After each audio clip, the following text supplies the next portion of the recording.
मीच एक कर्मचारी आहे.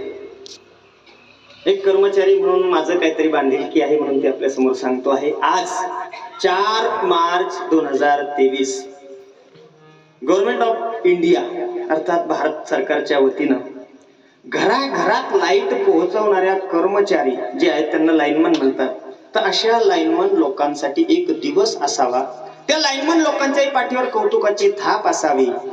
कारण इतका रिस्की जॉब आहे. धक्का लागला, चिटकलं, खल्लास.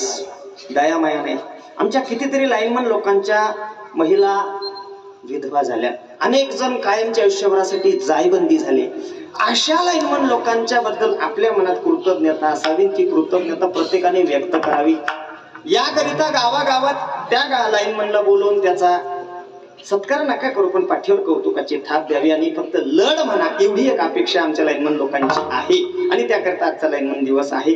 आणि म्हणून आजच्या लाईनमन दिवसाच्या निमित्ताने मी महाराष्ट्रातील, देशभरातील संपूर्ण वीज उद्योगाच्या अशा लाईनमन लोकांना आपल्या वतीने शुभेच्छा देतो. आणि आपल्यालाही सगळ्यांना विनंती करतो की अशा आमच्या लाईनमन लोकांना त्यांच्या कामाचं कृतज्ञता व्यक्त करा, त्यांच्याही कामाचं कौतुक करा. जास्त काय नाही, पाठीवर कौतुकाची हा थाप नक्की टाका, जेणेकरून रात्र, थंडी, ऊन, वारा, पाऊस कशाही परिस्थितीत एक माणूस म्हणून पूर काही असलं तरी जो काम करतो त्याच्या कामाचं कौतुक झालंच पाहिजे. नाहीतरी राजकारणी लोकांच्या मागे आपण भरपूर वेळा फिरतो, त्यांनी काम करावं म्हणून फिरतो. ज्याने काम केलं त्यांच्यासाठी कौतुकाची थाप द्यायला काहीच हरकत नाही. एवढी आपल्याकडे माफिक अपेक्षा आहे. आणि या ठिकाणी थांबतो. धन्यवाद. तुकोबारायांचा